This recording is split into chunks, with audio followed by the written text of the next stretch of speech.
दोस्तों, मौनी अमावस्या के दिन 29 जनवरी को कुंभ में भगदड़ के दौरान 30 से 40 लोगों की मौत हो गई।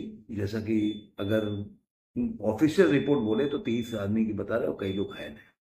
इसके बाद एक और आई कि भाई झूसी में भी भगदड़ मचा, फिर कहीं और जगह में 3 घटनाओं का उल्लेख है। इसमें सबसे ज्यादा रिपोर्टिंग में देखेंगे तो एक चैनल बहुत आगे रहा, एबीपी न्यूज, और दूसरा था ललन टॉप। मैं हमेशा बोलता हूँ कि कोई भी चीजें जो आप कोई घटनाएं घटती हैं, पॉलिटिकली या राजनीतिक ऐसी दुर्घटनाएं होती है, तो कम से कम एक ओपिनियन बनाने से पहले आप घटनाओं को घटनाओं की तरह देखें, और उसके बाद उसका जांच होने दें, पता चलने दें कि क्या हो रहा है, कौन है इसके पीछे। रियल में मतलब वहां पे दुर्घटना ऐसे ही हो गया, भगदड़ मच गई, क्या इसके पीछे की साजिश। लेकिन हमारे मीडिया जो है ना कि आप मीडिया जो है, बोल सकते हैं कि आजकल मीडिया इतनी बायस्ड हो गई है कि अगर उसको एजेंडा प्रोपेगेंडा जो बोले वो चलाना होता है तो इस तरह के चलते रहते हैं। जिसको डेंट करना होता है डेंट कर देते हैं। बाद में क्लैरिफिकेशन भी आ जाए, बाद में उसके उलट कोई रिपोर्ट भी आ जाए तो उससे कोई फर्क नहीं पड़ता, और उसके लिए किसी को सजा भी नहीं होती।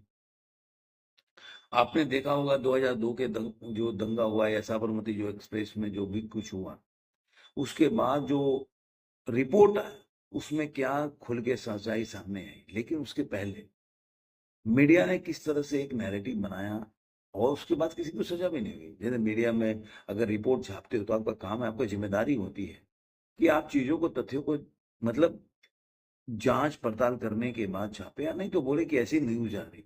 आप एक ओपिनियन मत बनाओ। अब जो खबरें आ रही है कि इसके पीछे साजिश की बू आ रही, और कम से कम 16,000 मोबाइल फोन इंटरसेप्ट किया गया, मतलब उसके जो सिम खरीदे गए और वो उसके बाद से बंद हो गए। अब इस पे शामिल है, जैसे खबरें आईबी से लेकर एनआईए, और जो बोल सकते हैं कि राज्य उत्तर प्रदेश के इंटेलिजेंस है, वो सारे इसकी जांच कर रहे हैं। एसआईटी वो सारे मिलकर जांच कर रहे हैं कि आखिर ये सही में घटना थी, मतलब दुर्घटना थी, या इसके पीछे की साजिश थी, या इसको कराया गया था।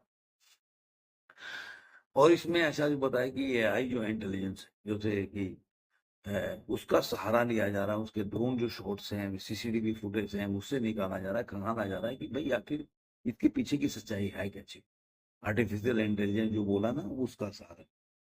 अब ये जो खबरें आने लगी, और एक तो सबसे बड़ी बात है कि अगर जो पहले के जो कानून मंत्री थे रविशंकर प्रसाद, अगर वो पार्लियामेंट में कल एक खड़ा होकर बोलते हैं कि इसके पीछे साजिश की बू आ रही है और इसकी जांच चल रही है, और जब इसके पीछे जो है उनका नाम आएगा तो उनकी शर्म से झुक जाएगी। शर्म से क्यों झुकना चाहिए भाई। आज 30 आदमी का वहां जान चला गया, और उसको, उसके पीछे अगर कोई साजिश है तो उसके खिलाफ तो वही होना चाहिए। जो आदमी कोई अगर किसी के हत्या में अगर सम्मिलित है तो उसके पास, उसके ऊपर जो चार्जेस लगाया जाता है, जो फ्रेम किया है, जिस तरह से कार्रवाई की जाती, वही होना चाहिए। अगर आप निंदा करके और किसी के शर्म से आंखें झुका लेने से आपकी बात खत्म हो जाती है, तो क्या मतलब है इन चीज। आज अगर ये चीजों को कहीं रोका नहीं गया तो ये तो मतलब मतलब ये ऐसी, अगर मान के चलते हैं कि इसके पीछे कोई साजिश, तो ये तो ऐसी घटना हो गई कि लोगों को अपनी राजनीति या जो भी स्वार्थ के लिए किसी की भी जान की कोई परवाह नहीं। वो कुछ भी कर सकते हैं जिससे उनको पॉलिटिकली लाभ मिले, या उनके नैरेटिव को एक, बोल सकते हैं कि पंख मिले।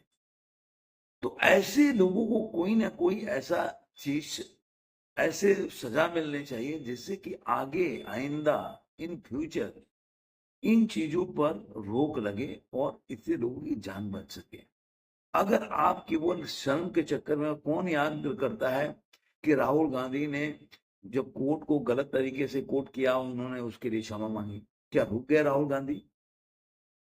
कल भी पार्लियामेंट में उनका भाषण था, उठा के देखेंगे तो कितने झूठ उन्होंने पार्लियामेंट में बोला।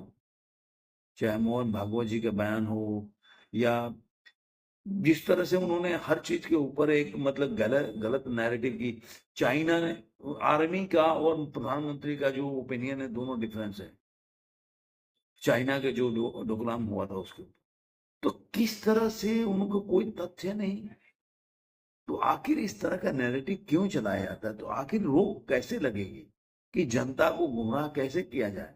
उससे कितनी नुकसान होता है देश की इकोनॉमी से लेकर देश की जो बोलते हैं सुरक्षा तंत्र पे, और दो देश के जो नागरिक है उनके मनोबल पे कितना बढ़ता है। अब मान लीजिए जो आदमी कुंभ में जा रहा है और वो डरेगा, कितने लोग ऐसे मिल गए कि वो लोग बोल रहे हैं कि अरे हम तो जाना चाहते थे लेकिन वहां पे कुछ हो सकता है इसलिए हम नहीं जा रहे।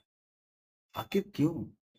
आखिर कौन ऐसा नैरेटिव चला रहा है जो कि ऐसे चीजों को, जो कि एक बोल सकते हैं कि इतना बड़ा पर्व है महाकुंभ, और उसके पीछे साजिश कर रहा है कि जिससे कि देश का नाम खराब हो, जो बोल सकते हैं कि अंतर्राष्ट्रीय जगत पर या उस प्लेटफॉर्म पे देश का नाम को खराब किया जा सकता।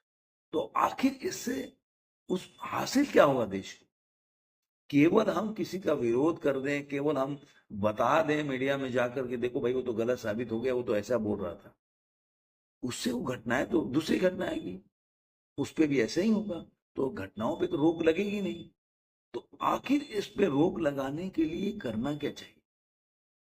अभी करीब बसंत पंचमी का उसमें बता रहा है कि 1.5 करोड़ लोगों ने स्नान किया।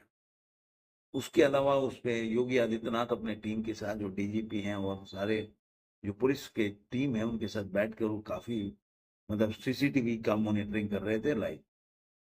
वो सब तो ठीक है, लेकिन अगर कार्रवाई नहीं होगी तो ऐसे लोग बंद नहीं होगा, मुंह बंद नहीं होगा, और ऐसी चीजें चलती रहेंगी, ऐसा मेरा मानना है। अब जो सरकार इस पे जांच आयोग बैठा है, जैसे 3-3 जांच आयोग, एक न्यायिक जांच बैठा हुआ है, 2 ऐसे उत्तर प्रदेश की पुलिस जांच कर रही है, तो मेरा यह मानना है कि इसके जुग पर अगर मान लीजिए सही में भगदड़ हुआ है तो उसके ऊपर भी जो जो पुलिसकर्मी हैं जिनके नेग्लिजेंस से ये घटनाएं घटी हैं उनके ऊपर भी कार्रवाई करनी चाहिए।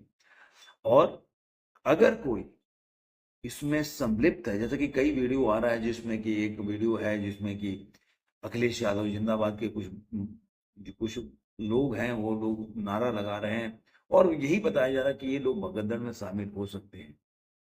तो ऐसे कई वीडियो फुटेज आ रहे, लोग ऐसे कोई लोग मिल रहे हैं जो बोल रहे हैं कि लाल टोपी लाल गमछा लगा के लोग आए थे। तो ठीक है, पुलिस उसकी जांच कर रही है, मेरा तो जांच से मतलब नहीं है, मेरा उसके रिजल्ट से मतलब है कि आदमी को उसका सजा मिलनी चाहिए, ताकि इन फ्यूचर ऐसी चीजों पर रोक लग सके, ताकि ऐसी घटनाएं ना घट सके। अब जिसके घर के जो फैमिली मेंबर खोया होगा उसको कितना तकलीफ होगी।